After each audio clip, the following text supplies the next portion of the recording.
What's the deal, YouTube? It's your girl, Miss Honey. Welcome back, you guys. This is Monday morning, the day after The Walking Dead, and this is just going to be a quick, brief synopsis of what happened on The Walking Dead last night. Of course, I'm not going to go blow by blow. We already talked about that and why. What we're just going to be talking about here today in this second episode is the direction that Rick's group is heading in. And although last week we had a really good episode where it seemed like everybody was on board with this whole mission that we have to accomplish, which is no mercy, balls to the walls, let's take these ninjas out, okay, so we can move on ahead with our lives, right? No one is safe as long as these saviors are alive, no matter who these saviors are. But in this episode, we kind of see a step back, because no matter how hard they try, and honestly for me, Rick's group kind of represent African Americans in my mind, okay? We know we need to go to war. We know we need to stick together. We know we need to band together and be of one voice and in one movement and a good strong leader and all of that. But it's a part of us that cannot be as ruthless to others as the others are ruthless to us. And I feel the same way about Rick and his group. They know what they gotta do. They know that Negan shows no mercy, okay? It doesn't matter if it's a child, a pregnant woman. It don't matter. He is cutting throats. You know what I'm saying? He bashing in heads.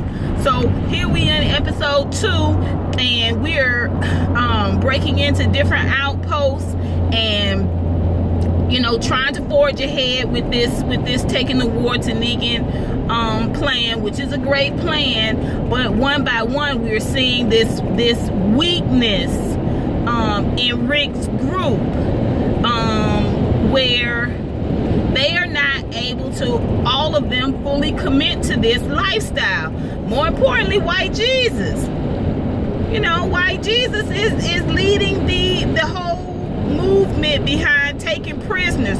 Who you know gonna feed these ninjas? That y'all ain't got enough food for y'all, let alone feed Negan's people. And Negan's people, you gave them an opportunity to come forward and join your team. But no, they didn't want that, okay? These people have been brainwashed by Negan. We gotta get ruthless. We gotta get ruthless. So we see this argument between White Jesus and the what's the heavyset white chick, the one that's a lesbian. She was doing the countdown last week, you know, for the walkers. She want to kill everybody, which I'm okay with, obviously. But White Jesus want to tie people up. Like, I mean, come on, White Jesus, come on.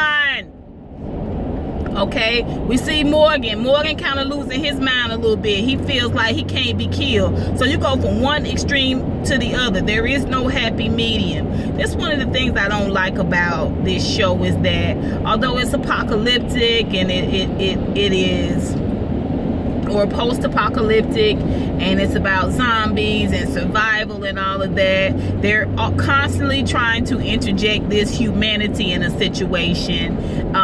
And I personally don't feel like fighting your enemy is going to change you in a way that you're going to be completely opposite to who you were before. You know what I'm saying? You got a couple of bodies under your belt, but you did what you had to do to survive, to keep your family alive too. All right, I'm not saying killing people is easy, but good gracious, you in the middle of the goddamn camp. We ain't got time for this. We don't have time for this. Did we bring rope and handcuffs? What we gonna do? We gonna line them up? What we gonna do? Y'all come on with all of this. Just kill all these ninjas, mow them down, and let's move forward. Let's move forward. You know, we got Rick. Rick comes up on this little sleeping baby after he killed a little, what we think is the little baby's daddy. You know, the man was trying to kill him. How was he supposed to know he had a little child back there? He looking for guns. Rick looking for guns. Come across this little sleeping baby who somehow has slept through all this tussle and bustle between Rick and her dad. And she, little Gracie, she is just sleeping ever so quaintly. What y'all finna do with a baby? What y'all gonna do with the baby? Y'all, somebody gonna run the baby back home? What are y'all finna do? Like, we in post-apocalyptic is we doing? Why are we trying to interject this sort of idea of humanism? No, this is war. I don't know what you do with the baby. I mean, I don't know what we doing, y'all.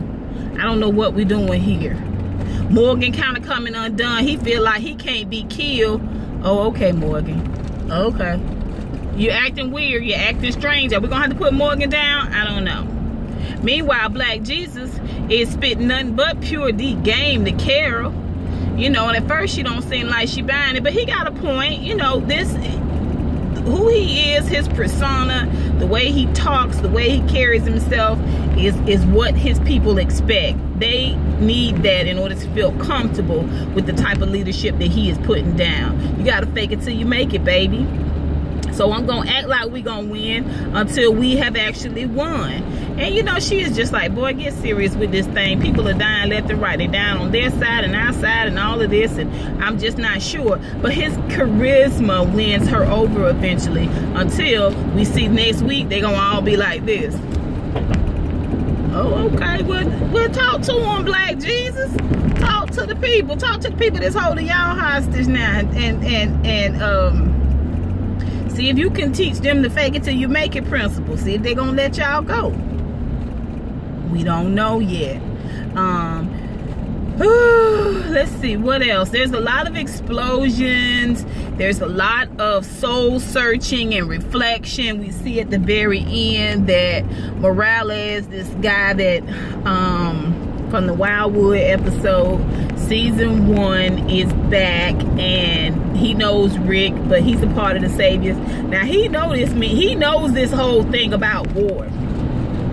He knows that we're in war, so he don't have no problem calling the Saviors and letting them know they got them there. He got Rick at gunpoint, and they've already called the Saviors. They on their way back to kick y'all asses.